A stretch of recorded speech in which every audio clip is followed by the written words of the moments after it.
Sa isang liblib na lugar sa probinsya, kung saan ang bawat araw ay sinasabayan ng awit ng mga ibon at huni ng hangin, may isang babaeng nagngangalang Angela. Isang dalaga na pangarap ay maging isang tanyag na chef, ngunit ang buhay ay tila baliktad sa kanyang hinahangad. Sila ay duka at ang tanging yaman nila ay ang pamanang talentong magluto na tila ipinasa mula sa kanyang mga ninuno. Ang tanging pinagkukunan niya ng kabuhayan ay ang maliit na karinderya na kanyang pinamamahalaan, isang simpleng tindahan na tila nakatago sa sikat ng araw, ngunit huwag ka. Sa simpleng tindahan na iyon, matatagpuan mo ang pinakamasarap na pagkain na natikman mo sa buong buhay mo. Mula sa pinakapayak na gulay hanggang sa mga ulam na niluluto niya na may kakaibang timpla at kakaibang lasa. Ang bawat subo ay tila nagdadala sa iyo sa isang alaala ng matagal mo nang nakalimutan. Ang kanyang simpleng sinangag ay parang gawa sa ginto sa panlasa ng mga taga na yun. Sa kabila ng kanyang kahirapan, si Angela ay laging may ngiti sa kanyang mga labi. Alam niya na ang bawat pagod niya ay para sa kanyang pamilya at ang bawat luto niya ay nagpapahayag ng kanyang pagmamahal. Tuwing umaga, bago pa sumikat ang araw, gising na siya para ihanda ang kanyang mga paninda. Ang halimuyak ng kanyang nilulutong sinanag ay naglalakbay sa buong nayon na tila isang panawagan sa mga gutom na tiyan. Parang may mahika sa kanyang mga kamay.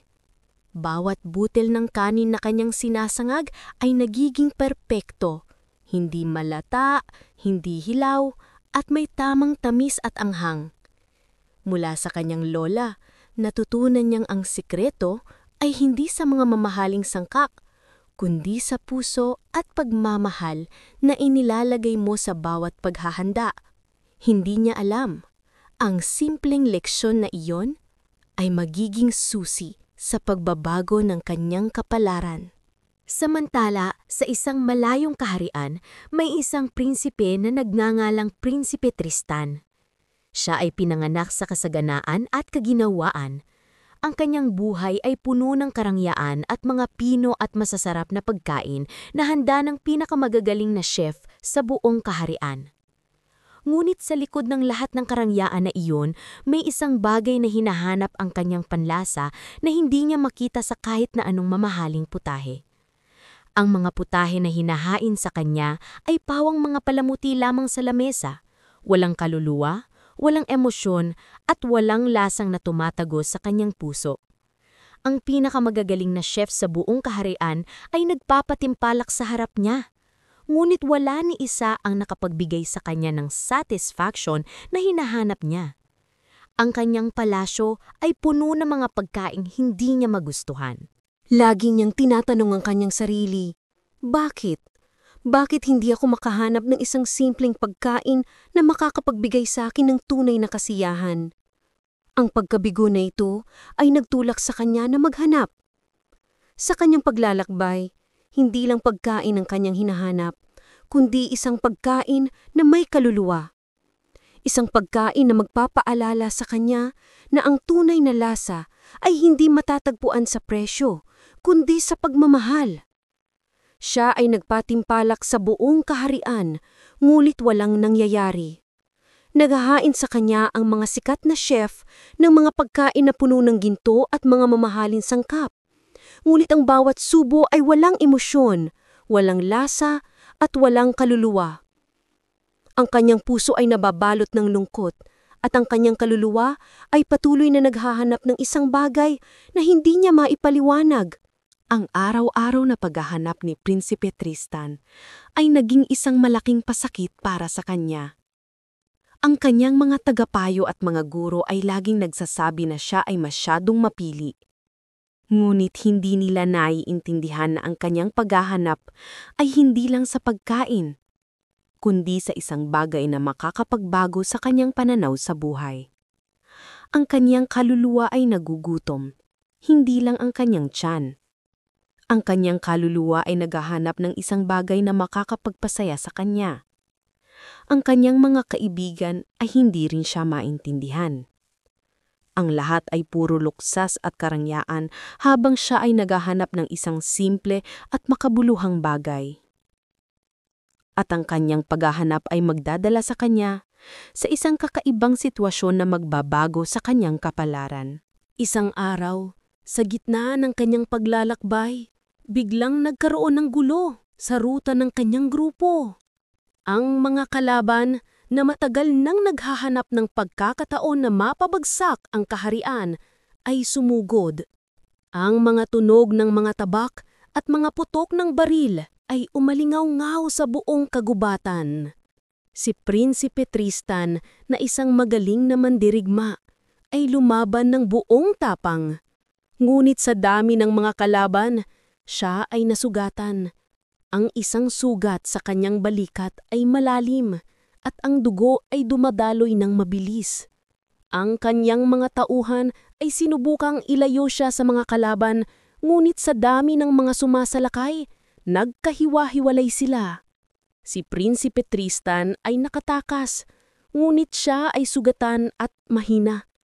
Ang kanyang lakas ay unti-unting nawawala. Nagpatuloy siya sa pagtakbo. Ang kanyang paningin ay lumalabo. Ang kanyang paghinga ay bumibigat. Ang bawat hakbang ay parang isang parusa. Ang kanyang utak ay nagsasabi sa kanya na tumigil, ngunit ang kanyang puso ay nagsasabi sa kanya na magpatuloy. Kailangan niyang makalayo. Kailangan niyang magbuhay. Ang kanyang suot na mahal na damit ay puno ng dugo at putik. Ang kanyang mukha ay puno ng pawis at dumi. Ang prinsipe na laging nakatayo sa tuktok ng mundo ay ngayon ay nasa ilalim. At sa kanyang paghahanap ng kaligtasan, siya'y napadpad sa isang lugar na hindi niya inaasahan. Isang lugar na tila nakatago sa likod ng mga bundok at mga puno. Ang lugar ni Angela. Habang naglalakad, ang kanyang mga paa ay nagsisimulang sumuko. Ang sakit sa kanyang balikat ay lalong tumitindi. At sa dulo ng isang kalsada na halos hindi na niya makita, bigla niyang naamoy ang isang kakaibang aroma. Isang amoy na tila nagpaparamdam sa kanya ng kaligtasan. Isang amoy ng kanin. Isang amoy ng sinangag. Ito ay isang amoy na nagmula sa maliit na bahay na may mga halaman sa harap. At sa harap ng bahay na iyon, may isang dalaga na abala sa pagtitinda. Siya ay si Angela. Sa unang pagkakataon, nagkita ang isang prinsipe na naghahanap ng lasangin at isang dalaga na ang bawat luto ay may kaluluwa. Si Prinsipe Tristan, na sanay sa mga engranding palasyo at mga luksas na hotel, ay ngayon ay nasa isang simpleng lugar. Ang kanyang mga mata ay nakatitig sa dalaga na parang isang anghel na bumaba sa lupa. Ang kanyang ganda ay simple, ngunit may kakaibang kinang. Si Angela ay tila hindi napansin ang sugatang lalaki na nakatayo sa harap ng kanyang tindahan. Sa pagod at gutom na nararamdaman, nawalan siya ng malay. Bumagsak siya sa lupa.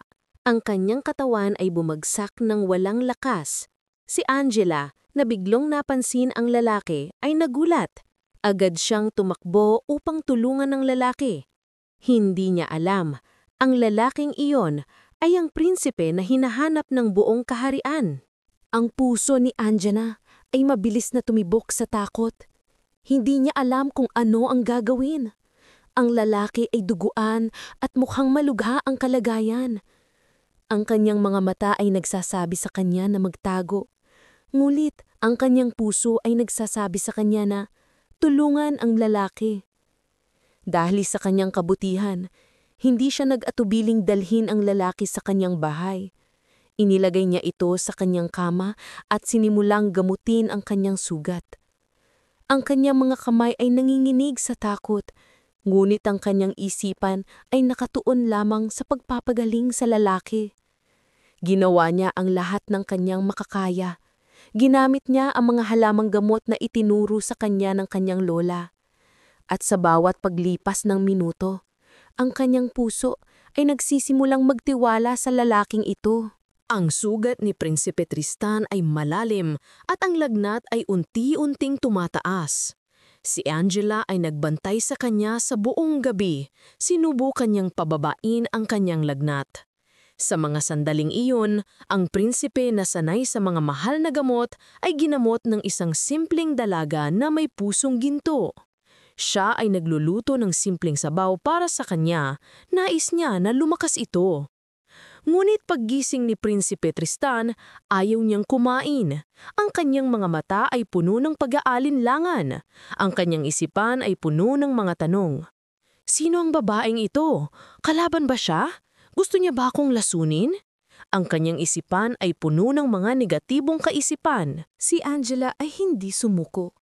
Kailangan mong kumain, ang sabi niya sa kanya. Hindi ka gagaling kung walong laman ng iyong tiyan. Ngunit si Prinsipe Tristan ay matigas ang ulo. Ang kanyang pag-aalinlangan ay lalong lumaki sa kanyang pagtingin sa sinangag na inihanda ni Angela. Ang sinangag ay isang simpleng pagkain na hindi kailanman inihahain sa isang prinsipe. Ang kanyang mga mata ay parang nagsasabing, "Huwag mo akong pakainin ng ganito."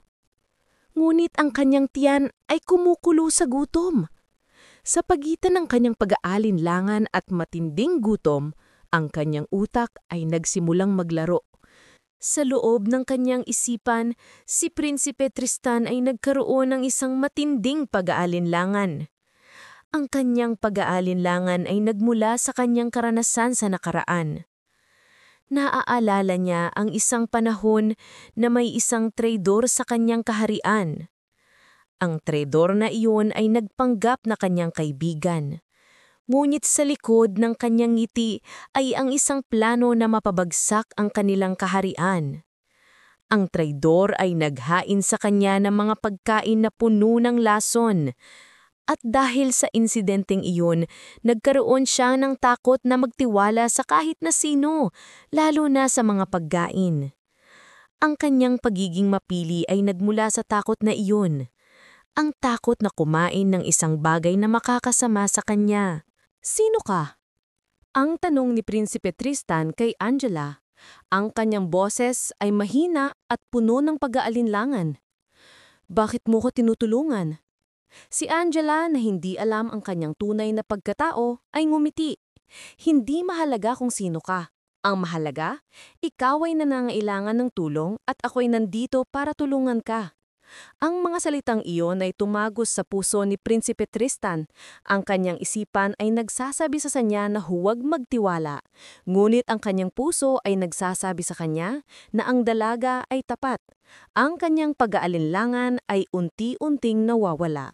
At dahil sa matinding gutom at sa kabila ng kanyang pag-aalinlangan, wala siyang nagawa kundi kumain. Kinuha niya ang kutsara at sumubo ng sinangag. Ang kanyang mga mata ay nakapikit, naghihintay ng masamang mangyari. Ngunit walang masamang nangyari. Sa halip, ang kanyang mga mata ay biglang nagbukas sa gulat. Ang sinangag ay hindi lang masarap, ito ay napakasarap. Ang bawat butil ng kanin ay parang nagpaparamdam sa kanya ng isang bagay na matagal na niyang hinahanap.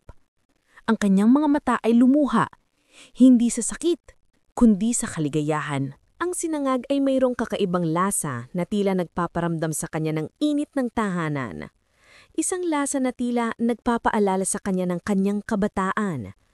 Isang lasa na nagpaparamdam sa kanya na ang buhay ay may mga simpleng bagay na nagbibigay ng tunay na kaligayahan. Sa bawat subo, ang kanyang isipan ay nagsisimulang magbago. Ang kanyang pagtingin sa mundo ay nagbago. Hindi niya inakala na isang simpleng sinanag ay magiging susi sa paghahanap ng kaluluwa ng kanyang panlasa. Sa mga sumunod na araw, si Prinsipe Tristan ay unti-unting gumaling. Ang kanyang lagnat ay bumaba at ang kanyang sugat ay unti-unting gumaling. At sa bawat araw, ang kanyang pagmamahal sa sinangag ni Angela ay lalong lumalaki. Araw-araw, inaabangan niya ang kanyang luto. Ang kanyang katawan ay gumagaling at ang kanyang kaluluwa ay unti-unting bumabalik sa dating sigla. Hindi na siya naghahanap ng mga mamamahaling pagkain. Ang taning hinahanap niya ay ang luto ni Angela. Ang kanyang mga mata ay nakatitig sa dalaga na parang isang anghel na bumaba sa lupa. Ang pagiging mapili ni Prinsipe Tristan ay naglaho. Ang pag-aalinlangan niya sa mga pagkain ay naglaho. Ang takot niya sa mga traidor ay naglaho. Ang lahat ng iyon ay napalitan ng isang malalim na pagmamahal sa dalaga. At sa kanyang pagtingin kay Angela, napagtanto niya na ang tunay na kagandahan ay hindi matatagpuan sa pisikal na anyo, kundi sa kabutihan ng puso. Ang kanyang pagmamahal ay nagsimulang lumalim. At sa mga araw na iyon, sila ay nagkukwentuhan. Si Angela ay nagkukwento tungkol sa kanyang mga pangarap at si Prinsipe Tristan ay nagkukwento tungkol sa kanyang paglalakbay. Ngulit hindi pa niya inihayag ang kanyang tunay na pagkatao. Isang gabi, habang sila ay kumakain ng hapunan, nagtanong si Angela kay Prinsipe Tristan, "Bakit ka nag-iisa? Saan ka nanggaling?" Si Prinsipe Tristan ay nag-alinlangan na sabihin ang kanyang tunay na pagkatao. Alam niya na kung sasabihin niya ang kanyang tunay na pagkatao, ang relasyon nila ay magbabago. Ngunit alam niya na kailangan niyang sabihin ang totoo. "Ako ay isang prinsipe," ang sabi niya. Ang kanyang boses ay mahina. Si Angela ay nagulat. Hindi niya inaasahan ang sagot na iyon. Ang kanyang puso ay biglang tumibok ng mabilis. Ang kanyang mga mata ay punong ng pag-aalinlangan. Isang prinsipe? Ang tanong ni Angela. Bakit ka nasa ganitong kalagayan? Ipinaliwanag ni Prinsipe Tristan ang lahat sa kanya. Ang giyera, ang kanyang pagtakas, at ang kanyang paghanap ng isang bagay na makapagpapaligaya sa kanyang panlasa. Si Angela ay nagulat. Hindi niya inakala na ang lalaking iyon ay ang prinsipe na pinag-uusapan sa buong kaharian. Ang kanyang puso ay nababalot ng takot at pag-aalinlangan. Paano na ako ngayon? Ang tanong niya sa kanyang sarili. Ang kanyang buhay ay tila nagbago sa isang iglap. Ang isang simpleng dalaga ay ngayon ay may relasyon sa isang prinsipe. Ngunit ang kanilang pagmamahalan ay patuloy na lumalalim. Ang pagkatao ni Prinsipe Tristan ay hindi nagbago sa paningin ni Angela. Siya ay nanatiling ang simpleng lalaki na may pusong ginto. At sa kanyang pagtingin kay Prinsipe Tristan, napagtanto niya na ang pagmamahal ay hindi matatagpuan sa posisyon, kundi sa kabutihan ng puso. Ang kanilang pagmamahalan ay naging mas matatag. Ang kanilang mga puso ay nagkaisa. At sa bawat araw, ang kanilang pagmamahalan ay lalong lumalaki. Ang kanilang pagmamahalan ay parang isang bulaklak na lumalaki sa gitna ng desyerto. Isang bulaklak na puno ng pag-asa at pagmamahal. Pagkatapos ng ilang linggo, si Prinsipe Tristan ay ganap ng gumaling. Ang kanyang katawan ay malakas at ang kanyang isipan ay malinaw. Ngunit ang kanyang puso ay puno ng lungkot. Kailangan na niyang bumalik sa kanyang kaharian. Ang kanyang pamilya ay naghihintay sa kanya.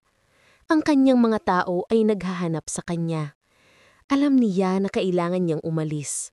Ngunit ayaw niyang iwan si Angela. Ang kanyang puso ay nag-aalinlangan. Sa pagitan ng kanyang tungkulin bilang isang prinsipe at ang kanyang pagmamahal kay Angela, ang kanyang isipan ay nagkaroon ng isang matinding pagsubok. "Kailangan ko nang umalis," ang sabi ni Prinsipe Tristan kay Angela. Ang kanyang boses ay puno ng lungkot. Si Angela ay hindi nagsalita. Ang kanyang mga mata ay puno ng luha. Alam niya na ang araw na ito ay darating. Alam niya na ang kanilang pagmamahalan ay may hangganan. Ngunit ang kanyang puso ay puno ng pag-asa. "Hindi kita makakalimutan," ang sabi ni Prinsipe Tristan. "Babalik ako para sa iyo." Ang mga salitang iyon ay nagbigay ng pag-asa kay Angela. Ngunit sa likod ng kanyang isipan, may isang tanong. Babalik ba talaga siya? Umalis si Prinsipe Tristan. Ang kanyang paglalakbay pabalik sa palasyo ay puno ng lungkot. Ngunit ang kanyang puso ay puno ng pag-asa. Alam niya na babalik siya para kay Angela. Ang kanyang mga mata ay puno ng determinasyon. Kailangan niyang maging isang magandang prinsipe para sa kanya. Kailangan niyang gawin ang lahat ng kanyang makakaya upang makabalik sa kanya. Sa kanyang paglalakbay, ang kanyang mga tauhan ay nakita siya. Ang lahat ay nagulat sa kanyang itsura. Ang kanilang prinsipe na laging malinis at elegante ay ngayon ay mukhang isang simpleng tao na may galos at sugat. Ngunit ang kanilang puso ay puno ng kaligayahan dahil sa kanyang pagbalik. Sa pagbalik ni Prinsipe Tristan sa palasyo, ang lahat ay nagdiwang. Ang kanyang ama, ang hari, ay nagulat sa kanyang itsura. "Anak, anong nangyari sa'yo?" ang tanong ng hari. Ipinahayag ni Prinsipe Tristan ang lahat, ang giyera, ang kanyang pagtakas, at ang kanyang paghahanap ng kaligtasan. Ngunit, hindi niya binanggit si Angela. Ayaw niyang sabihin ang kanyang tunay na pagmamahal. Alam niya na ang kanyang ama ay hindi papayag na magpakasal siya sa isang simpleng dalaga. Ang kanyang isipan ay puno ng mga plano. Kailangan niyang gawin ang lahat ng kanyang makakaya upang makabalik sa kanya. Ngunit nalaman pa rin ito ng hari, at ang puso ng hari ay matigas. "Anak, kailangan mong magpakasal sa isang prinsesa. Ang iyong tungkulin ay magpakasal sa isang babaeng may dugo na royal. Hindi ka maaaring magpakasal sa isang simpleng dalaga." Ang mga salitang iyon ay tumago sa puso ni Prinsipe Tristan. Ang kanyang puso ay puno ng pag-aalinlangan. "Ama, ang pagmamahal ay hindi nakikita sa dugo, kundi sa puso.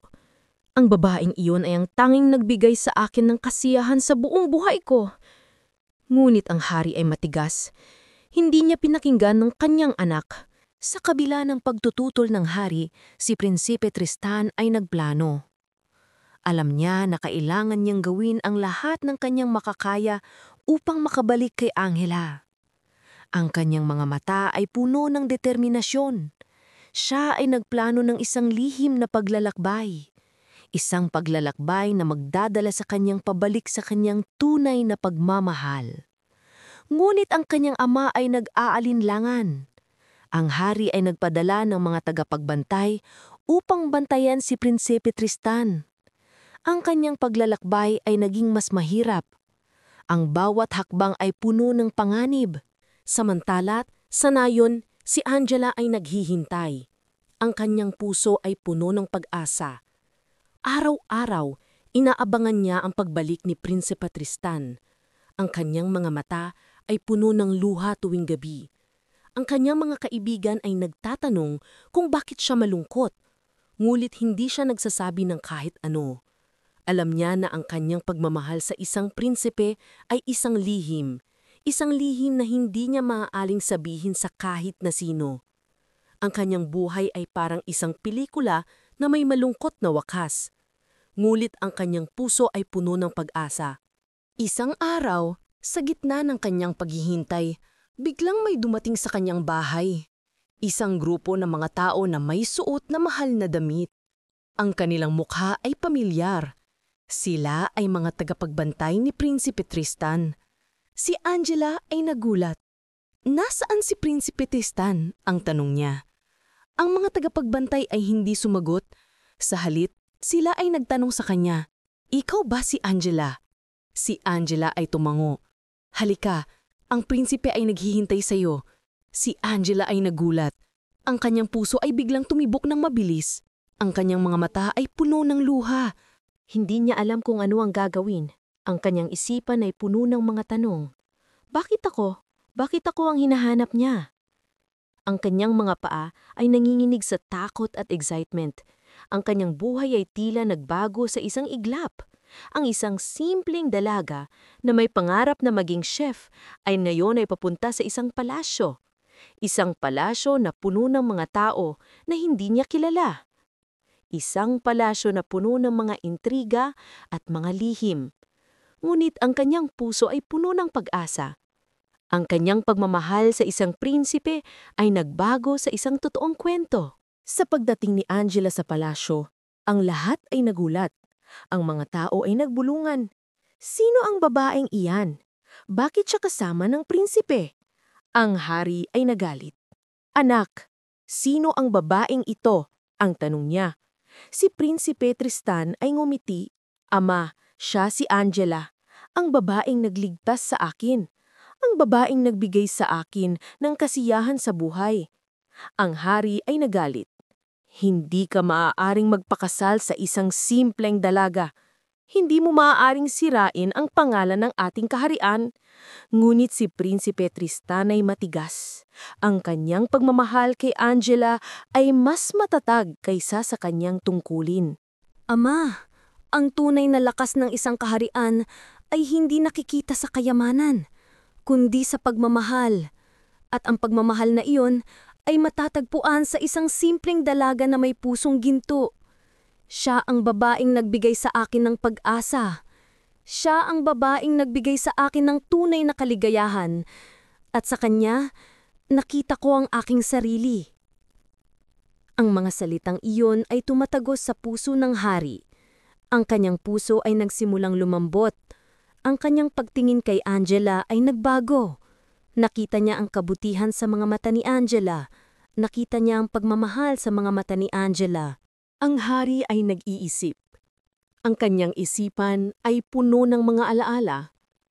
Naaalala niya ang kanyang asawa, ang reyna. Naaalala niya kung paano sila nagkakilala. Naaalala niya kung paano sila nagmamahalan. Ang reyna ay hindi rin isang prinsesa. Siya ay isang simpleng dalaga na may pusong ginto. Ang kanilang pagmamahalan ay naging isang matibay na pundasyon niyang kanilang kaharian. At sa kanyang pag-iisip, napagtanto niya na ang tunay na yaman ay hindi matatagpuan sa dugo, kundi sa puso. Ang kanyang puso ay puno ng pag-asa. Ang hari ay ngumiti. Anak, tama ka. Ang tunay na yaman ay matatagpuan sa puso. At sa aking pagtingin sa iyo, nakita ko ang pagmamahal. Ang pagmamahal na iyon ay magiging isang matibay na pundasyon ng ating kaharian. Magpakasal kayo. Ang mga salitan iyon ay nagbigay ng kaligayahan kay Prinsipe Tristan at Angela. Ang kanilang mga puso ay puno ng pag-asa. Ang kanilang pagmamahalan ay naging isang kwento na magpapatuloy sa kanilang kaharian. Ang isang simpleng dalaga ay naging isang prinsesa. Ang isang simpleng sinangag ay naging susi sa pagbabago ng kanilang kapalaran. At sa kanilang pagpapakasal, ang buong kaharian ay nagdiwang.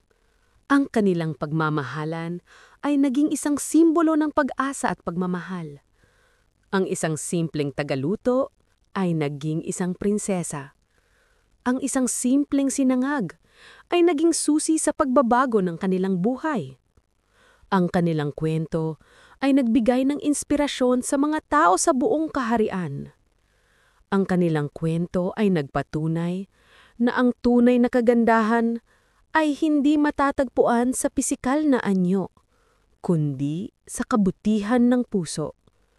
Ang kanilang kwento ay nagpatunay na ang tunay na yaman ay hindi matatagpuan sa kayamanan, kundi sa pagmamahal. Sa bawat paglipas ng araw, mas lumalim ang pagmamahalan ni Angela at Prinsipe Tristan. Ang palasyo ay naging tahanan para kay Angela, at ang mga mamahaling putahe sa lamesa ay napalitan ng mga simpleng luto na puno ng pagmamahal.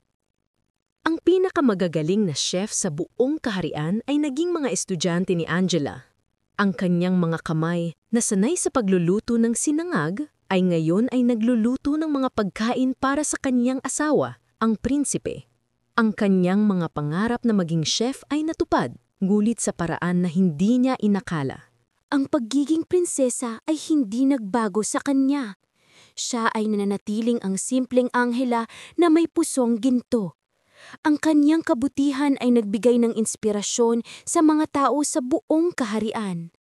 Ang kanyang pagmamahal sa kanyang asawa ay nagbigay ng lakas sa kanila. Ang kanilang pagmamahalan ay naging isang matibay na pundasyon ng kanilang kaharian. Ang kanilang kuwento ay naging isang kuwento na laging babalik-balikan ng mga tao sa buong kaharian. Ang isang simpleng sinangag ay naging susi sa pagbabago ng kanilang kapalaran. Ang sinangag ay naging isang simbolo. Isang simbolo ng pagmamahal, pag-asa at pagbabago. Ang sinangag ay naging isang simbolo na ang tunay na lasa ay hindi matatagpuan sa presyo, kundi sa pagmamahal na inilalagay mo sa bawat paghahanda. Ang sinangag ay naging isang simbolo na ang tunay na kaligayahan ay hindi matatagpuan sa kayamanan, kundi sa mga simpleng bagay na nagbibigay ng tunay na kaligayahan. Ang sinangag ay naging isang simbolo na ang tunay na kagandahan ay hindi matatagpuan sa pisikal na anyo, kundi sa kabutihan ng puso. Sa paglipas ng panahon, nagkaroon sila ng mga anak. Ang kanilang mga anak ay pinalaki sa pagmamahal at kabutihan. Tinuruan sila na ang tunay na yaman ay hindi matatagpuan sa kayamanan, kundi sa pagmamahal. Tinuruan sila na ang tunay na kagandahan ay hindi matatagpuan sa pisikal na anyo, kundi sa kabutihan ng puso. Ang kanilang mga anak ay naging mga simbolo ng pagmamahal at pag-asa. Ang kanilang kwento ay naging isang kwento na laging babalik-balikan ng mga tao sa buong kaharian. Ang kanilang kwento ay nagpapatunay na ang pagmamahal ay walang hangganan.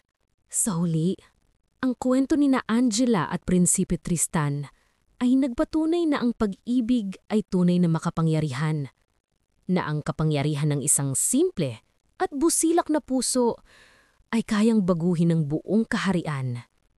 At tulad ng kanilang sinangag, nanuluto ng may pagmamahal at kaluluwa.